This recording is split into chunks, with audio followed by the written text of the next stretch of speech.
नमस्कार साथियों, स्वागत है आपका द हिडन थ्रेड सरद चैनल पर। महाभारत संसार का सबसे महान ग्रंथ है, लेकिन इस ग्रंथ में भी कुछ ऐसे रहस्य हैं जिनका संकेत तो मिलता है पर पूरा वर्णन कहीं नहीं। आज की कथा उन्हीं संकेतों में छिपे उस रहस्य पर आधारित है जो महाभारत, शिव पुराण और देवी भागवत पुराणों के सूत्रों से प्रेरित है। यह कथा बताती है द्रौपदी केवल पांचाली नहीं थी, बल्कि युग की शक्ति थी। देवी भागवत पुराण में एक संकेत मिलता है कि द्रौपदी ने अपने पूर्व जन्म में शिव की घोर तपस्या की थी। वह ब्राह्मणी कन्या थी, नाम था नलिनी। नलिनी ने बार बार प्रार्थना की कि हे भोलेनाथ, मुझे एक सर्वगुण संपन्न पति दो। शिव मुस्कुराए और बोले, कन्या, तूने 5 बार कहा है, इसीलिए अगले जन्म में तुझे 5 पति मिलेंगे। वह चौंक गई कि प्रभु, एक स्त्री 5 पतियों से कैसे? शिव बोले, क्योंकि अगले युग में तू धर्म की परीक्षा का माध्यम बनेगी। यह नलिनी अग्निकुंड से जन्म लेकर द्रौपदी बनी। महाभारत के आदि पर्व में लिखा है कि राजा द्रुपद ने पुत्र की प्राप्ति के लिए यज्ञ किया था और उसी यज्ञ में अग्निकुंड से निकली 2 दिव्य आत्माएं। पहले थी धृष्टद्युम्न जो उनका पुत्र था और दूसरी द्रौपदी जो उनकी पुत्री। जैसे ही वह अग्नि से निकली, यज्ञशाला में एक आवाज गूंजी, यह कन्या धर्म की अग्नि है जो अधर्म को जला देगी। इसीलिए द्रुपद ने उसका नाम रखा यज्ञसेनी। और देवताओं ने कहा, यह अग्निजा नारी है, युग का न्याय बनेगी क्योंकि यह अग्नि से उत्पन्न हुई है। द्रौपदी का स्वयंवर इतिहास का सबसे अद्भुत प्रसंग है। महाभारत में यह प्रसंग स्पष्ट रूप से लिखा गया है कि अर्जुन ने मछली की आंख भेदी और द्रौपदी को जीता। पर शिव पुराण में यह संकेत है कि द्रौपदी जानती थी कि यह वही आत्मा है जिससे उसका संबंध पूर्व जन्म से जुड़ा है। पर जब कुंती ने कहा, जो लाए हो सब में बांट लो, तब उसने समझ लिया कि यह शिव का वरदान अब पूर्ण हो रहा है।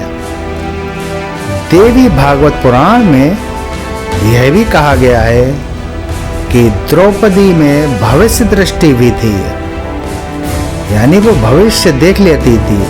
वह अक्सर कहती, यह वैभव स्थायी नहीं है, आने वाला युग युद्ध का युग होगा। कृष्ण ने एक बार कहा, द्रौपदी, तेरे आंसू इस धरती का न्याय बनेंगे। और वही हुआ। उसके अपमान ने महाभारत को जन्म दिया। महाभारत के सभा पर्व में यह प्रसंग विस्तार से लिखा गया है, परंतु देवी भागवत पुराण और शक्ति परंपराओं में कहा गया है कि जब दुशासन ने द्रौपदी का चीर हरण किया, तब उसके भीतर से काली का तेज प्रकट हुआ। वह बोली, हे माधव, अब तू ही मेरा रक्षक नहीं, मैं स्वयं तेरी शक्ति हूँ। कृष्ण ने उसका चीर बढ़ाया, पर असल में वह शक्ति उसी की आत्मा से निकली थी। यही कारण है कि दक्षिण भारत में आज भी द्रौपदी अम्मन के रूप में उनकी पूजा की जाती है।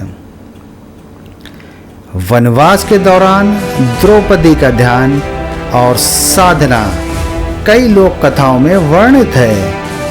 कहा जाता है कि वह हर रात ध्यान करती थी और पांचों पतियों के चारों ओर एक प्रकाश वर्त बन जाता था। भक्त परंपरा कहती है कि वे 5 परछाइयां उसके 5 वरदान थे: धर्म, बल, ज्ञान, नीति और प्रेम। इसलिए कुछ मुनि द्रौपदी को केवल स्त्री नहीं बल्कि शक्ति की चलती मूर्ति कहते हैं। स्वर्गारोहण पर्व में बताया गया है कि जब वह हिमालय की चढ़ाई पर सबसे पहले द्रौपदी गिरी, तब युधिष्ठिर बोले उसमें पक्षपात था, इसीलिए द्रौपदी सबसे पहले गिरी। परंतु लोक कथाओं और भक्त परंपरा में कहा गया है वह गिरी नहीं थी, वह मुक्त हुई। कृष्ण स्वयं आकाश में प्रकट हुए और बोले, चल द्रौपदी, तेरी परीक्षा समाप्त हुई। और उसी क्षण वह तेजस्विनी आत्मा प्रकाश बनकर विलीन हो गई, युगों तक अमर शक्ति बनकर। यह कथा महाभारत, शिव पुराण, देवी भागवत पुराण और लोक परंपराओं के संकेतों से संकलित है। द्रौपदी कोई साधारण स्त्री या रानी नहीं थी, वह स्त्री तत्व की वह ज्वाला थी जो अन्याय को भस्म कर देती है।